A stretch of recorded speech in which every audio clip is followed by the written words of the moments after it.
That's why, I mean, I appreciate you coming on the podcast. It really means a lot. When I saw your presentation with the 1% team, I loved what you guys do at Alleyoop with everything when it comes with sales, SDRs.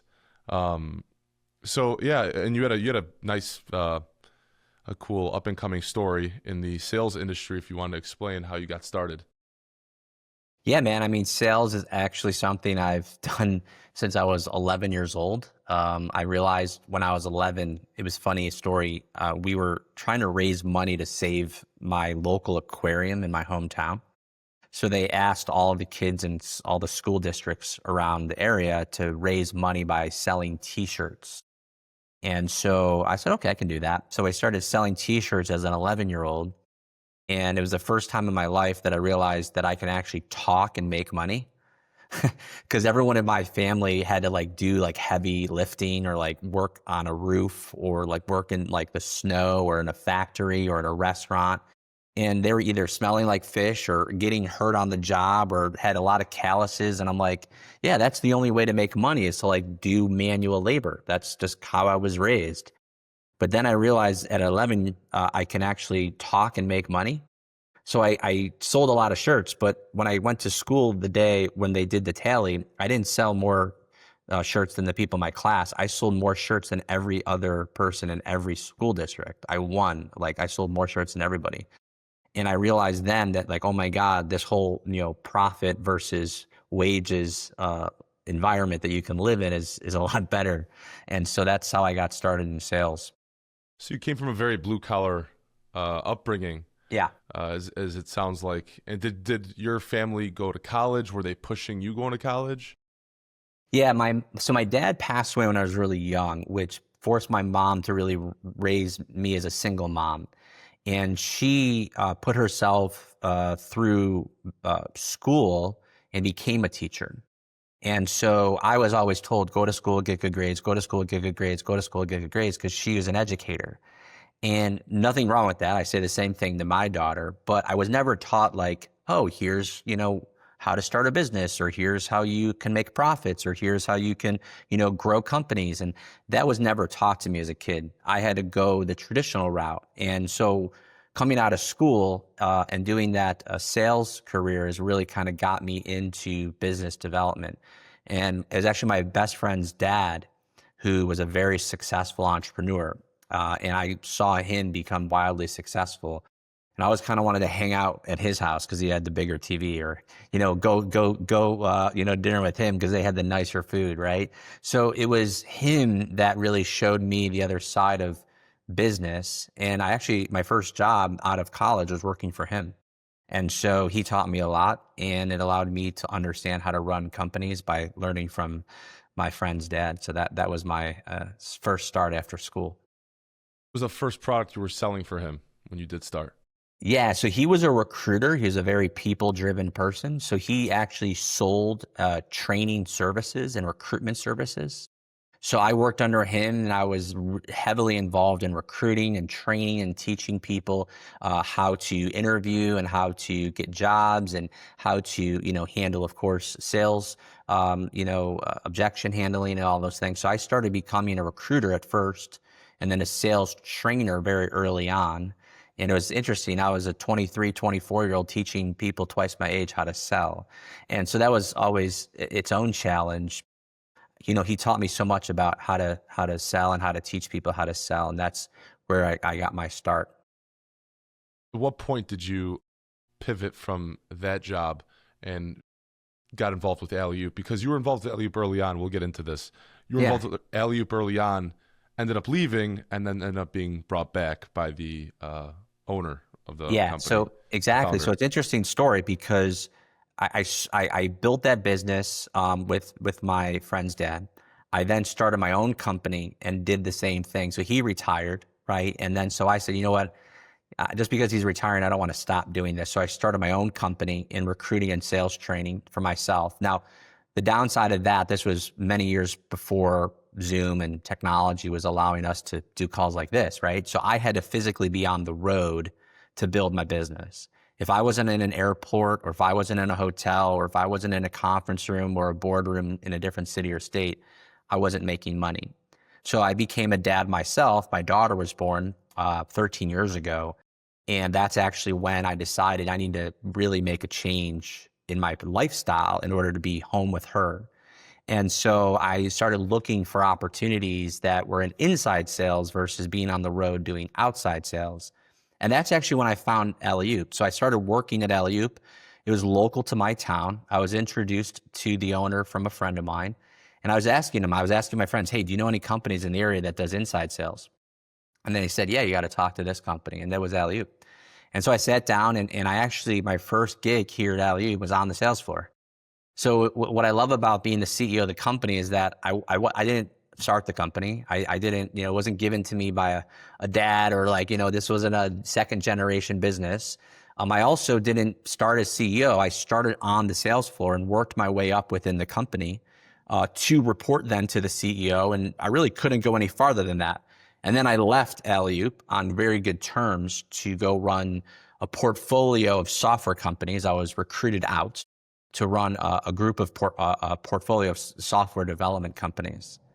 And that's when I left the company. But yeah, I came back. If you want me to get into that story, I can do that as well. Sure, definitely. And I want to touch on how, because I think a lot of people don't know how to leave companies to pursue better opportunities. What was what did you do to kind of leave on good terms with the owner who then on brought you back? Obviously, you could tell it's very good terms because of that. And he offered you a job of a very high position. So how do you get that to happen in the real world? I'm so happy you asked that question because it happens to me constantly as an employer on the opposite, on how to do it the wrong way. Right? I have people that work for me that decide, hey, you know what? They're putting in a notice and maybe it's a same day notice. Like, hey, I got a job and they don't show up the next day. Thanks for everything. Now, it's rare that happens because we do encourage a 2-week notice. We do want people to, have a good and great transition. And I share my story a lot with my team to say, hey, listen, if you ever want to leave Alleyoop, it's okay. Like, we want you to be successful. We know maybe the SDR job isn't, what you want forever. Maybe you want to go into full cycle sales. So we promote Alleyoop alumni as a thing here where you should be proud and excited to leave our company just as much as you are to work at our company. And so that's kind of our mantra. And I believe in that wholeheartedly. To your point, I decided to leave and I was very direct and upfront with the founder. Now, of course, very close with him. We built a relationship for many years. And I just flat out said, hey, listen, I've been headhunted by a company. I said no to them 3 times. I wasn't looking. I'm happy with where I'm at. But it puts me in a position to really be the CEO of a group of software companies. And it's going to teach me things that I haven't done yet. And then more importantly, it's going to give me an opportunity to grow my career. And I think it's more of my approach to him, but also his response was, I'm so excited for you. Like, he's the type of guy, which is similar to me, is like, he was like a father figure to me. And he's like, you know what? I want you to be successful. I want you to grow. And frankly, there's no other room for you to go up than me. And I'm not ready to retire. So he understood. And so I was very upfront about it. I gave him a very long notice. And I made him understand that, hey, I can work and transfer things that over to somebody new as long as you need me to. I'm not here to burn a bridge. I'm not here to leave you in the lurch. I'm not here to, ghost you or never see you again. And I think that right there, that trust that I had in telling him, because he knew that was very trustworthy of me. He could have just fired me that day and say, peace, never see you again, right? But he didn't, and I knew that he wouldn't. And because of that trusting relationship, I believe is absolutely the catalyst what asked me to have him come back, 3 years later. So it's really just about developing the team culture within the company. Yeah. That, if you come to us and you want to pursue another opportunity, it'll be not encouraged, but, you'll make it a simple transition for both ends, I guess. Yeah, I mean, we do encourage that. Like, we're very involved in companies that are in startup mode, right? And there's a lot of companies that hire our teammates and our reps, and they leave on a risky scenario where maybe they're going to a startup And some hit it big and go public and become self-made millionaires because of that. We have stories like that. Some of them belly up and they don't have success. And I say, you know what? You'll always have a door to come back. Now, on the flip side, though, we've had some people leave without any notice and it was very just like a cold exit. And those people come back too. And I can tell you, we don't look at that relationship as much as we look at the other ones. You know, people were like, Gabe, can I come back at Alleyoop and work? I'm like, weren't you the one that like put in a 0-day notice? Like, what happened there? Definitely. So we have those conversations, again, few and far between. But yeah, I think we're in the people business. We have to understand that it's about, you know, making changes and making pivots. And if it doesn't work out and you're in a great relationship, we'd love to bring people back into the company if it's the right time for them. Right. And as you became CEO of Alleyoop, what were the biggest transitions you had from being really just a sales manager to an actual CEO of a company? Because although you're the CEO of a sales company, I feel like a lot more comes into the job title with being a CEO. Yeah. Managing people is one of the most important things as well. So if you want to get into that. Yeah, it's about training trainers, right? A lot of people are like, oh, I got to delegate. Well, okay, what if they don't know how to do the job? It's about teaching them what they need to know to teach others. See, my mentor said, Gabe, if you go out and you're an individual contributor, if you're a salesperson, you can make a great career for yourself. But if you can teach other people how to sell, you can make a lot better career for yourself. You can make a lot more money. But it's not about teaching other people how to sell. That's not the end game. The end game is teaching other people how to teach other people how to sell. So if you can teach teachers, right, that's the top of the mountain. And I think that's where CEO looks like within a sales organization, is teaching other people how to teach other people. And that's where I've spent a lot of my day doing on the team and people side of it, is teaching my team how to do what it is they need to do, but teaching others as well. And then, of course, there's a lot of operational and back-end support, finance, profit loss statements, budgets, investors, talking about money, making sure we have cash flow. Like, those are pieces of the business that, of course, are very important and very much, not typical if you are transitioning into a CEO role from a sales manager role. And then on the other side is, of course, back-end vendors, relationships with technology tools, connecting with different partners and affiliates and doing content like this. I mean, a lot of CEOs don't really get this, and I yell at them all the time, like, listen, you're the face of the company. You have to go out there and be on podcasts. I've done 400 podcasts in the last 4 years. You do the math, it's about 2 podcasts a week. So why am I spending an hour with you right now? Why am I doing podcasts every week? It's because you're the face of the company. So you need to go out and tell that story of what you do just as much as you have to be in the company. And so that's a part of the business and a part of the role that some don't really understand. For sure. And when you were doing the presentation for the 1% team, when I heard you have done 400 podcasts, I knew the reason why is because you wanted to get your name out there as much as possible. And it reminds me of a story of the current CEO of acquisitions.com with Alex Hormozi. I'm not sure if you probably are familiar. Yeah. Yeah. One of his companies is actually a client of ours. He's a good dude. Wow. Yeah. That's awesome. Yeah. He's one of the greatest salesmen, I think, in the world, at least from what I can see from all the content he makes. But, his current CEO, I'm blanking on his name, but I saw a story where the CEO of his company, acquisition.com, I saw a story where Alex heard he had done 300 speaking events over a year for his previous company and 4x'd it within 36 months, the value. And he knew from then on, he was like, you got to just get out there, meet people, you just get your face in front of as many people as you can. People don't know your stuff. That's really what it's about, right? Yeah. I mean, it's seriously like, it's all about content. It's about networking, right? If you look at Hormozi, if you look at Jeremy Miner, if you look at Gary Vaynerchuk, if you look at, Jason, all these guys, right? They're out there right now, and 98% of what they're doing is creating content. And yet they are running multi-million-dollar businesses through their team by leveraging, again, teaching teachers how to operate the business, but their content is driving the revenue. 40% of our new business comes from my content. 40% of our new business comes from my content. 4 years ago, we had no content. So that's a pretty big jump. quintupled the size of our company, in the last 4 years. We just had a call, no joke, 5 minutes ago, where we're starting 2026 a month early, and we're looking to double again the size of our company. And it's a company-wide initiative. Everyone's going to make more money. Everyone's going to be available for promotions, and everyone's going to work a little bit, the whole company, a little bit each and every single day, and compounding that interest over time and having that exponential growth. Our team is going to have more money. They're going to have more promotions. They're going to have more responsibility, and we're all doing it together and rowing in the same direction. And that's our approach. Sure. And I wanted to get into, like you said, teaching your managers to teach your SDRs and your sales employees. What are the keys to teaching people in a fast and efficient manner, but also making sure they can get all the content from you and your teachings to be great salesmen? How do you become a good teacher? Basically, yeah, you have to do what it is you're teaching.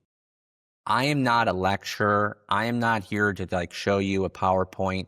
I am not here to just tell you what to do. I'm going to say, okay, let's go do it. Now you go do it. My mentor Jim Rohn said to me a long time ago, right? If 2 or 3 agree on a common purpose, nothing's impossible. So every time I hire a new person, this is their training for the first 2 weeks. Watch me do everything that I do that you need to now know how to do. I'm just going to go do it. And you're going to sit there and be a fly on the wall and take a lot of notes. I'm not going to ask you to do anything. Just watch. Then 2 weeks after that, guess what? You're going to do and I'm going to watch, right? So you're going to do it. I'm going to watch. And then I'm going to tell you what to do differently the next time in a very critique, positive, constructive way. And then you're going to go do it without me. But then I'm going to come check in and inspect what I'm expecting. So it's watch me do it. I'm going to watch you do it. You're going to then go do it. And then I'm going to check in and make sure that you're getting all the support you need and seeing how things are going. And that's how I teach everyone to do it. And I say, listen, I will stay as long as you need me to until you tell me, Gabe, I don't need you anymore. Right? So if I'm teaching you how to do a demo, I'm going to do 20 demos you're going to watch. And then you're going to start doing it like, yeah, I don't need you to be here anymore, Gabe. You're going to kick me out of the training. And so that's how I teach my team. And I will tell you, it's very in-depth, a lot of time invested. It's 90 days of blood, sweat, and tears of doing it together. And then I don't have to talk with them ever again after 90 days. Now, I do, and I'm still connected. But at the end of the day, it's like they're fully self-sufficient at that time. And now I have an independent representative as opposed to a dependent representative on the sales floor. Mm-hmm. And you're hiring and firing people on a weekly basis? Yeah, we are hiring anywhere between 100 to 150 sales reps every single year. We interview 4,000 to get to that number every year. And we do fire people for sure, but we're not looking to do that a lot, but we do obviously have to put people into performance improvement plans if they're not hitting the metrics they're supposed to be hitting. And the good thing about us is we don't fire people out of surprise. Knock on wood, we've never had to downsize. We never had to fire someone and say, you're not being here anymore because the we're losing clients or losing revenue. We never had to be in that position. But when we do terminate people, everyone knows we're on the same page. You're just not hitting the numbers. It could be a talent issue. It could be an effort issue, right? I'm not sure what sometimes it is. We have to dig into that, but it's always we're always on the same page if it's not a fit. So you really just you look at the key metrics at the end of their 90 days and decide if it's going to be a good fit to continue? Yeah, 100%. I know you talked a lot about how many calls you guys and your sales team makes every day. It's a ridiculous amount, but which is great because, reps build confidence and, get people going. How many calls do you expect your teams to make every day? Yeah, so every client is uniquely different by design, and they come to us because we're like a tailor. We're a bespoke custom agency. So a professional services company could come to us. We can build them an SDR campaign. A software company could come to us. We can do that. A data company could come to us, a staffing. So every industry and every vertical, I will say, is uniquely different. But our averages are very simple. right? Our rep, SDR on our sales floor is making anywhere between 250 on the low end to 850 calls a day. Now, you may say that's crazy, and here's why it is. The average rep in America makes 40 calls a day. So if you're an SDR and you're an average SDR in the United States, you're making around 35 to 40 outbound phone calls a day. We're 5Xing that. And the reason why we do that is because we believe that AI is absolutely replacing the email cadence, that AI is absolutely coming in and shaking up the email industry in a big, big way. It's shaking up the LinkedIn DMing industry in a big, big way. So what we do is we do the things that AI cannot do or it's illegal to do, which is phone calls, voice notes, video notes, human-centric outreach. That's our approach. Now, there's a lot of controversy there and say, as AI is going to replace sales reps. I don't believe in that. AI will replace emailing, but frankly, thank goodness, because I don't think there's a big need for that anymore. Emailing is really outdated. And so phone calls, 500, 600, 800 a day is what we do on a per rep basis. And it's a lot for sure, but we use technology and tools that allow us to do that to make it a lot easier to be done than what you think it may take, which is one by one calling. We don't do it that way. Mm-hmm. Hey guys, just to pause for 1 second. If you can like, subscribe, share, it would mean the world to me. I thank every one of you for listening to the podcast. You guys are the reason it's growing. Let's get back in the video. Do you bring in people who are kind of newer to sales or seasoned veterans who kind of know what they're doing? Yeah, the answer is both, but both of those things are irrelevant. Grit is the number one thing I look for. If you're a hustler, if you can run through walls, if you have motivation, and if you have grit and tenacity, I'd rather have grit over talent all day long. However, I know a lot of talented people who also have grit, and I like them very, very much. So if you think about it, right, here's what I would say, Gabe, how do you motivate 150 people on a sales floor? The answer is I don't. I'm not here to be a motivator, right? I look for motivated people, and then I give them incentives and a track to run on, right? So it's like if you took wood and you just put a wood and you pile it up into a teepee, and then you just started putting gasoline on the wood, you're motivating the wood. There's no fire yet, right? So no matter how much gas you put on a pile of wood, nothing's going to happen. You have to have a small fire first. You have to have desire, a burning desire. And then it's our job as a company to put fuel on that fire, right? So that's how I motivate people. I don't go there to motivate people. I just incentivize motivated people. And that's what we look for. So if you have grit and no talent, I'm definitely going to talk to you. If you have grit and a lot of talent, I'm absolutely going to talk to you. But if you have all the talent in the world, but you're a coaster, and a coaster not on a glass, a coaster is someone who just coasts, right? Who just goes through life where their minimums, their maximums, they don't have the motivation. They kind of fly under the radar. They hit their numbers and they kind of clock out 5 minutes early. Yeah, zero interest, even if you're the best sales rep in the world. Definitely. And what are your metrics? What are the metrics when you track metrics on your sales team and you see they're not hitting these certain numbers? What do you think is going wrong with their sales processes? What do you check for to see what is the reason they're not hitting their numbers? Well, first off, you got to swing the bat.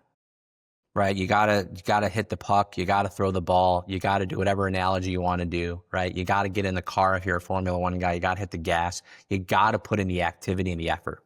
So if you're making calls and you're not hitting a minimum dial count that's expected, then that's the first thing you look at. I like baseball, so it's like a batting average. My mentor said, Gabe, if you bat 300 in baseball, you made millions of dollars a year. You're doing pretty well, which means you're out 7 out of 10 times.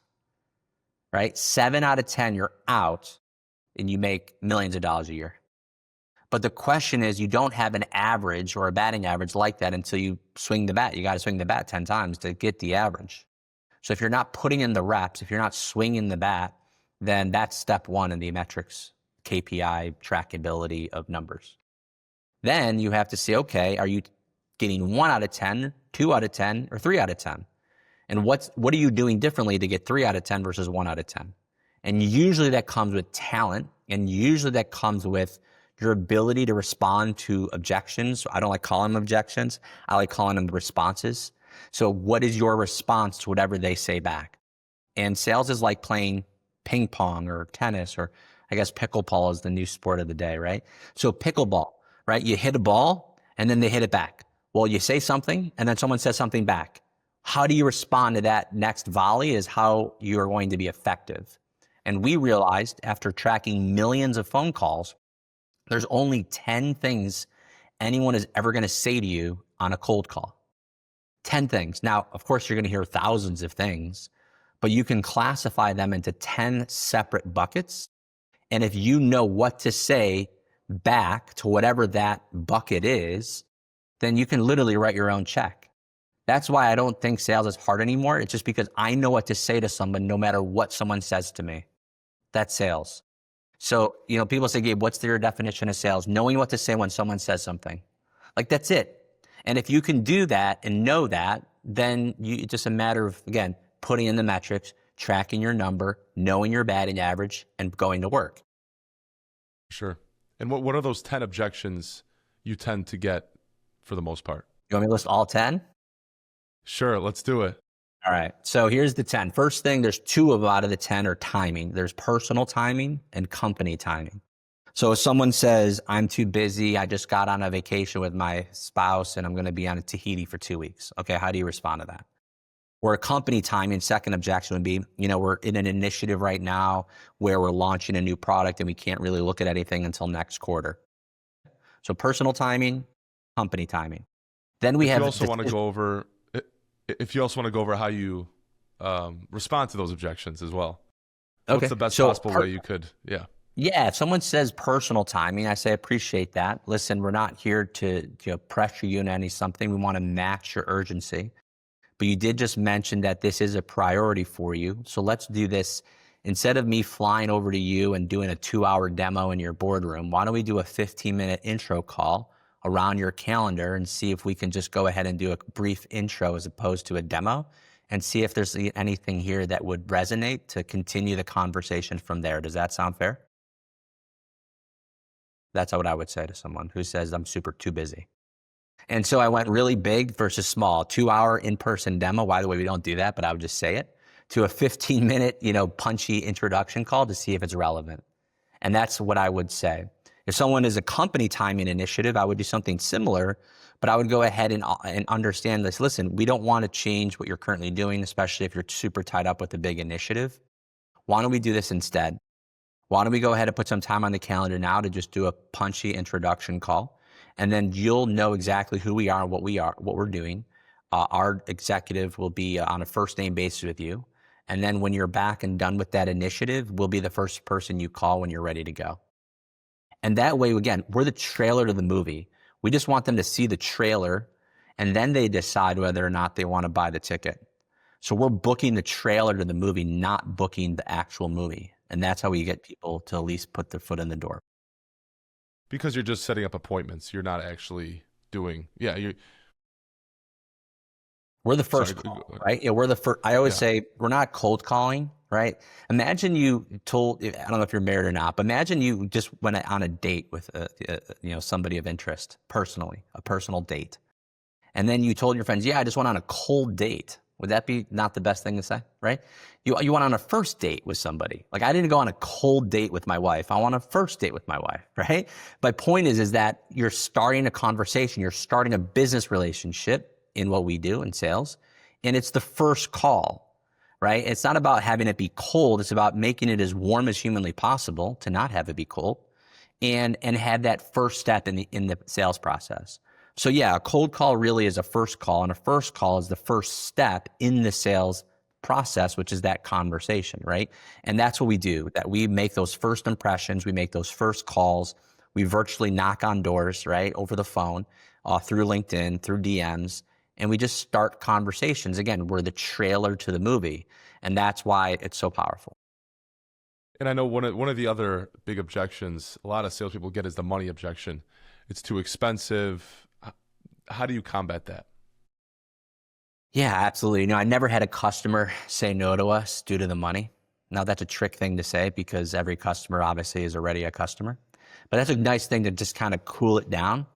I always like to say, that's not unusual, Alex. I hear that all the time, right? Saying that's not unusual, I hear it all the time, is super important because it really brings the tonality and it brings the pressure down. Does that make sense?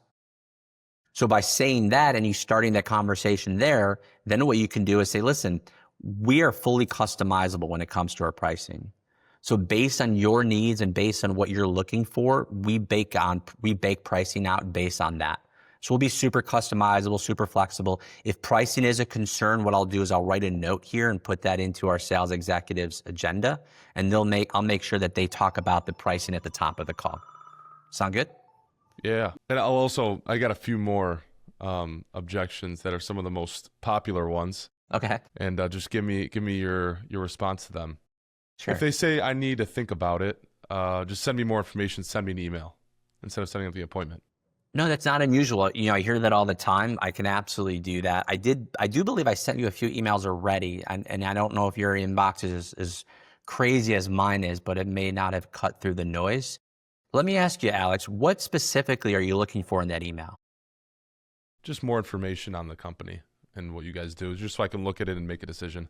Yeah, absolutely. Have you done anything like this before? Do you have anything in place currently? No. Okay. Is there a big need for more demos on your calendar to drive pipeline for 2026? Or are you feeling like your sales team's absolutely crushing it right now? I think there's a little room for some help, definitely. Perfect. So I'll just stop there. First off, I asked you 3 questions. The first one is, what is specifically that you're looking for in the email? Here's the deal. The email objection is a BS objection. It's not an objection. I do have it on the list of my 10 objections, but the reason why I don't think it's a real objection is because, to your point, the real objection right then and there, right, is if you don't know if you're actually needing this, you don't know if you have the money for this. The real objection isn't send me an email. You want more information. So I'm going to level with you. What is it that you're looking for in the email? And most people have no idea. They just want to know something specifically. So then I realized that's the real objection. So 99% of the time when someone asks me for an email, I'm going to dig into what are they looking for in the email, which will allow me to ask them more questions like I asked you. And then all of a sudden it's going to be exposing the real objection. And then I'm going to handle that one and flip it into a meeting. And that's what you want to do. By the way, if you send in an email and you get off the phone call right then and there, you're a novice and it's not going to be effective and no one's going to book a meeting with you. So make sure you focus on that. Here's another one. This one's probably very big. We're already working with a similar company. My favorite, the competition objection. So what we like to do that is, first off, never do this. This is the biggest red flag I see, is people start putting down the company that they're working with, right? Like, let's look at HubSpot and Salesforce. So if I'm selling you HubSpot and you already have Salesforce, the last thing I want to do is say, yeah, Salesforce sucks. I'm going to tell you why HubSpot's 10 times better than Salesforce. Keep in mind, we call decision makers. So the person you're saying that product sucks to is probably the person that bought the product. So you just told that person that you're calling now to try to get them to say yes, they're an idiot. So if you think about that, so the last thing you want to do is tell them why your product is better than theirs. Because again, they're probably the one that bought it.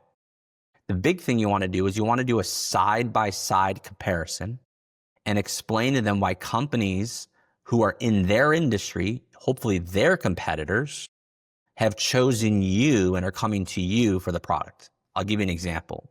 HubSpot, Salesforce. Yeah, I totally understand that you currently have Salesforce. Here's what we'll like to do. Why don't we do this instead of a demo? Why don't we do a side-by-side comparison to what we're doing right now over here at HubSpot and what you're doing currently with Salesforce? And we can show you some examples of why companies like Coca-Cola and Pepsi have chosen HubSpot away from Salesforce this year and why they've picked us. Does that sound fair? And you know what? I'm starting to hear you say, is that fair? Fair enough? At the end of every time, is there a reason behind that? Yeah, because it's a lot easier to say yes to. It's called an assumptive close, right? Asking someone if that sounds fair, it's a lot easier for them to agree with you. It's a lot more casual, and it's a lot easier way of getting them to say, yeah, That's fair. That makes sense. No hard feelings. Again, we are just wanting to show them information. We're not here to close them. We're not here to ask them for money. We just want to expose them with more information, and then you decide if it makes sense to continue the conversation from there. Does that sound fair? And it's just a great way to put a little button at the end of your statement to get a question out to see if they would agree with that. And if they agree with it, then you go right into booking the meeting. I hear a lot of salespeople say, try to get as many yeses as possible, even if it has nothing to do with what you were talking about. Like, say, if I threw you I saw it in a movie. If I threw you a life vest, would you take it? And you were in the middle of the water. Yes. Okay. Do you agree that with was, that by the statement? way, Ben Affleck in Boiler Room. He Yes, said that in the yes. conference room. Yes. Yes, that is, listen, that's a great movie to explain why they said that, right? If you're selling if you're selling cars, if you're selling stocks, no offense to either of those industries, by the way. I've hired a lot of people in both of those industries that currently work for me. I just want you to know, like, there's a sales people out there that just give sales a bad name. It's not about getting someone to say yes. It's about solving problems, providing value, and seeing if your product or service could help them and support them in what they're doing. I love asking open-ended questions. Instead of trying to get people to say yes, try to get people just to talk. Whether they say yes or no is irrelevant. You want them talking more than one word. You want them talking 90% of the call, and you're talking 10. The best people in the world who are salespeople are not good communicators. They're great question askers. We have a huge team of introverts that are on our sales floor that are killers. And they're not communicators. They're not extroverts or people you would think are great salespeople. They're very thought-provoking. They're very curious, and they ask great questions. He or she who asks the great questions are the ones who control the conversation, and those are the ones who can influence the actual yes when you really need it. So it's not about getting them to say yes. It's about getting them talking and telling them why what they have sucks and what you have is probably better once you offer it to them. Definitely. And I got two more objections for you. I'm not the decision maker. I'm just the secretary at the company. Yeah. So there's two types of gatekeepers that are out there. We have receptionists and we have executive assistants. And they're very different. And the way to really know which one is what is by the way they pick up the phone. So if someone is a receptionist, here's what it sounds like. Hello, you've reached Microsoft. How can I direct your call? That's a receptionist. Or if they say, hi, I've reached Alex's office. How can I help you today? Oh, well, that's an executive assistant. They said your name. They're a little bit more direct. And they're also looks like they work for you directly. That's an executive assistant. So when someone calls my office, Corinne, my executive assistant, picks up the phone and she handles and gatekeeps my time. She has one job. Her job is to protect my time. That's it. So she has to prevent any calls to get to me if that is a call that is not valuable to me. However, she also needs to know what is valuable and not valuable. So depending on who you're calling will definitely be the way to go through that. So to your question, if someone is an executive assistant and maybe they say, hey, you know what, I need to know what this is about before I pass you through to Alex over here, then I would say, yeah, listen, what's the best way to get on his calendar? My boss, who's my director of sales, asked me to reach out to your boss directly so the two of them can get into a room. I'm not sure if they've communicated before or in the past, but he asked me to reach out to your boss directly to coordinate calendars to get into the room. And then what I do is I bring my status down to meet theirs. So if I'm the appointment setter, I'm going to meet the status to the executive assistant and say, hey, I know you got a job to do, and that's to protect your boss. I got a job to do because my boss has asked me to book a meeting with your boss. And I'm using the word boss a lot, right? Because that's what their job is to support the boss. And so I bring it down and the conversation is now direct to them and say, hey, can you help me get this figured out? I need to get my boss in the same room with your boss. How do we do that? And then we go from there. For sure. Yeah, it lets them feel less attacked from a higher status level. And then you're kind of on the same level as them. And so they feel more inclined to tell you stuff, talk to you and everything like that. Yeah, exactly. Lastly, which I've heard this a lot. We've tried this before, didn't work. We've tried this kind of thing. This kind of software didn't work for us. Yeah, absolutely. Well, this is one that you really need to peel back the onion. When you say it didn't work, why didn't it work? What did you try? Was it not working because of implementation? Did they not service you the right way? You really have to peel back and understand why it didn't work. And then once you find the pain, I always say put salt in the wound. Sometimes it's about putting some salt or some lemon into that cut to expose the pain a little bit more and to tell them, hey, how much did that really affect the business? Wow. Now, I like to give analogies. I say, I'll just totally pattern interrupt. I say, Alex, let me just do this with you. I'll role play with you. Alex, do you like steak? Yes. Okay. Have you ever gone to a restaurant and had a bad steak before? Maybe a few times, maybe once or twice. Yeah. Yeah. Did you stop eating steak entirely because of that? No. Exactly. So just because you had a bad steak at a restaurant doesn't mean steak is a bad idea. So why don't we do this? Why don't we get on a call? We can discover and understand why you didn't like that steak. What specifically didn't you like about it? What did happen to cause you to be dissatisfied with that steak? And then I can show you how we prepare our steaks, where we get our meat from and how we cook it and how well trained our team is to actually prepare it. And then you can decide whether or not you want to try steak again. Does that sound fair? Sounds pretty fair. Yeah, yeah. So, right, so it's like it's not Yeah, about your bad experience. I appreciate that, but that doesn't mean you're never going to have an opportunity to do it a different way, even though it's similar. for sure. Yeah. It kind of just seems like with all these objections, you're just really trying to get to the bottom of the issue that they have Yeah, at the end of exactly. the day. I mean, isn't that what sales is about, right? Hmm. You're trying to get to a bottom of an issue. You're trying to solve problems. To quote another movie, I think it's Pulp Fiction, Winston Wolfe, right? It's, hey, my name's Winston Wolfe and I solve problems. That's what salespeople are. They are someone who solves problems, but you have to try to understand what the actual problem is. It's like being a doctor. You have to, before you give people medicine, you actually have to do a diagnosis to understand what the root cause is, what the issue is. And that's what we're trying to do here. For sure.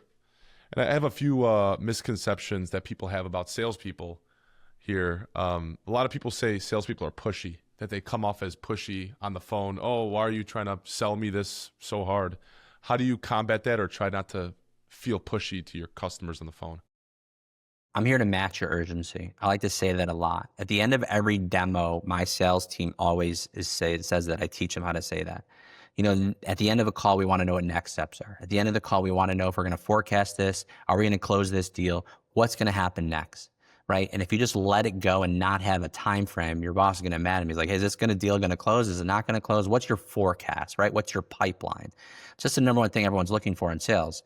Well, how do you find that out? Well, you already went through a great call. You already know what the problem is. You already know what the diagnosis is. You already know what the solution is. You already know your solution is good.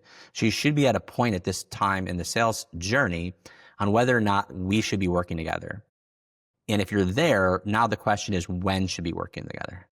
And a great way to say that is, hey, listen, I always say, I'm not here to be pushy. I'm not here to close you. I run a sales organization and I'm not a salesperson. And what I mean by that is I'm not going to try to get you to sign on the dotted line, because if it's not going to be in your timeframes, you're not going to run with us. And this is about a partnership, not about us just giving you a product. So with that being said, what's your urgency look like so I can match that? And then I just look at them. Wow, we need to get this done in 2 weeks. Well, we need to get this done next month. We need to get this done in 6 months. And if it's anything farther than something that you are okay with, ask them questions on, well, if you wait this long, what is it specifically that's going to happen, positively or negatively, if we launch in a month, or if we launch in 6, or if we wait 2 weeks? And we diagnose that. And if they're okay with whatever happens positively or negatively between now and that time frame that they give, then you match that and you make sure you follow up accordingly and launch at that time. You have to be in the long game in sales. You can't be, instant gratification, but you do have to understand timelines and match your client's urgency. And what you'll notice is when you ask that question, they're probably going to want to do it faster than what you thought they were going to want to do it. And that's a good thing. Definitely. Next, I have, if a product is good, it will sell itself. Do you believe you can sell a unsellable product? And by that, I mean something that may not have the best reviews. People have said it's not the best product. Could you still sell it? Or does the product itself have to be great? I believe you can sell a bad product, but it will be exposed over time, right? You are going to have very high churn. You are going to have that with customers leave. You are going to have a customer satisfaction issue, and then eventually it will fall apart. Can you go sell a great product in a startup company and get people excited about the vision? 100%. People sell nothing. People sell air. People sell vision. People sell off a story. There's a lot of people out there. And by the way, sometimes that's a great way of doing it. And if the product can deliver what it is that you're telling that story, that's phenomenal.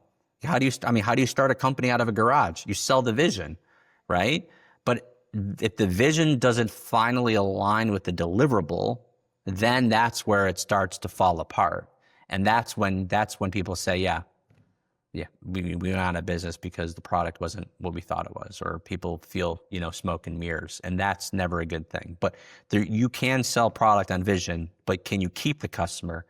That's the end of the day. And you work with many different companies in different industries. How do you get enough leads to make 350 to 850 calls a day? Well, we buy data from huge data vendors, and so it's a data resource. We use many data companies to source out our contacts to go ahead and prospect into them. And not all data vendors are one and the same, so you have to be really understanding what data vendors could be the best for the ICP or the industry in which you are currently going after. Mm-hmm. And what are the systems you use for calling? I know that you said there was 2 different systems you currently use. Yeah, so there are a lot of tools and technologies out there. There's a lot of different dialers out there. We have chosen a company called FrontSpin, which is a really great dialer. They are really using AI and amazing technology. They do a lot of different tools in addition to just the dialing, but it's a platform that we use. And AI, how important is going to be? I know we touched on it a little bit earlier.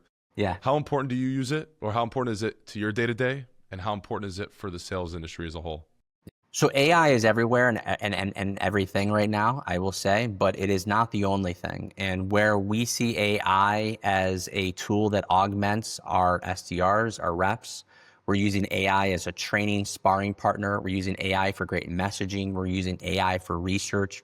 We're using AI for scoring leads or scoring calls and grading how well teams are doing. But we're not doing it in a way to replace a rep, just to make them better. It's like more ammunition and more, Teflon coating, if you will, right? To more armor. That's what I was looking for in being successful. And that's what we use AI as a tool to help enhance the rep. So if you're not taking advantage of AI in that way, you are definitely going to be left behind and being replaced. But I don't think AI is going to replace salespeople. But I think SDRs who use AI will replace salespeople. Definitely, Gabe. I appreciate it. Thank you for coming on. I wish nothing but the best for you at Alleyoop. We'll stay connected, definitely. Where can people find you on socials? Yeah, LinkedIn is where I am. So I will just promote my LinkedIn. Just go to Gabe Lullo on LinkedIn. I have thousands of followers. We post twice a day, every day. There's 2,000 videos on my LinkedIn profile of what we do and how we do it and how to get better at this job. And anything that you need from us, just reach out and we'll reach out back. Definitely. And real quick, your podcast as well. Yes. What do you talk about and how can people find that? So we have a podcast called Do Hard Things. We profile successful entrepreneurs who started from nothing and became very, very successful by going out and doing the hard things. So you definitely check that out on all the podcast mediums. Awesome, Gabe. I appreciate it. Thanks. Awesome, Alex. Thanks so much for your time, man. I appreciate it. Have a good one. Have a good one. You too. Bye, buddy.